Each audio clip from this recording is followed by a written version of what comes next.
여론조사비 액수가 2,100만 원으로 결코 작지 않습니다. 여론조사의 공표 보도를 실현하려는 목적도 결부되어 있었기 때문에 죄질이 좋지 않습니다. 판결을 선고하면서 주문을 낭독하기 전에 피고인들에 대한 양형 이유를 설명하도록 하겠습니다. 간단히 설명을 하겠는데 피고인들 일어나세요.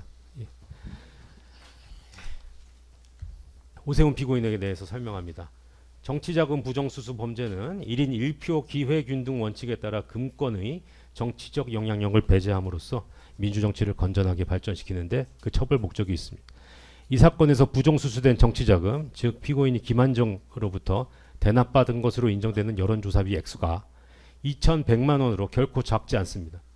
여론조사 의뢰행위와 비용 납부 과정을 은밀히 감추어 공직선거법상 금지된 후보자 의뢰 여론조사의 공표 보도를 실현하려는 목적도 결부되어 있었기 때문에 죄질이 좋지 않습니다. 이 사건 범행 전까지 피고인이 단연간 국회의원, 서울시장 등을 역임하면서 정치자금법의 입법 취지나 내용을 잘 알고 있었음에도 범행을 주도했고, 이 사건 재판 과정에서 선뜻 수긍하기 어려운 여러 주장을 펼치면서 책임을 제대로 인정하지 않는 태도를 일관하고 있습니다.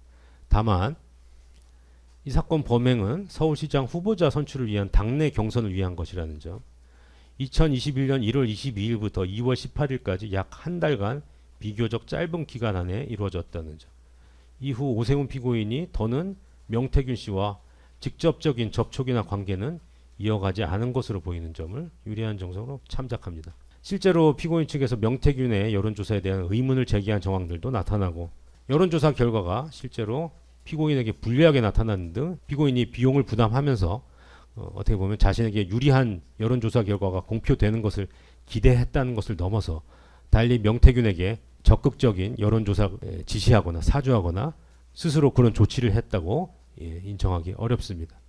그리고 본인들이 비용을 대납시켜서 행한 여론조사 결과가 당내 경선 또는 이 사건 선거에 미친 영향도 크지 않아 보입니다. 뒤에서 김한정 피고인에 관해서 설명을 하겠지만, 이 사건 정치자금 위반 구도는 후원자인 김한정 피고인과 오세훈 피고인 사이 당시 500만 원이었던 것으로 알고 있는데, 한도를 넘어서는 부적절한 방식에 의한 정치자금 수수의 본질이 있습니다. 그에 관해서 달리 대가관계라든지 청탁성 명목은 결부되어 있지 않은 것으로 판단됩니다. 그리고 피고인에게 아무런 범죄 전력이 없다는 점 등을 참작해서 피고인들에 대해서 징역형을 선고하지 않고 벌금형으로 처벌합니다. 하지만 앞서 말한 바와 같이 이 액수가 2,100만 원에 달하는 데다가 좋지 않은 목적이 결부되어 있었기 때문에 피고인에 대해서는 죄책에 상응한 공직자격 상실형이 선고가 불가피합니다. 주문: 피고인 오세훈을 벌금 1,000만 원, 피고인 강철원을 벌금 300만 원, 피고인 김한정을 벌금 500만 원에 각 처한다. 피고인들이 각 벌금을 납입하지 않으면 각 10만 원을 일일 완산한 기간 피고인을 입장에 유치한다. 피고인 오세훈으로부터 2,100만 원을 추징한다. 피고인 오세훈에게 위 벌금과 추징금 상당액, 피고인 강철원 김한정에게 위 각 벌금 상당액의 간합을 각 명한다. 선고 마치겠습니다.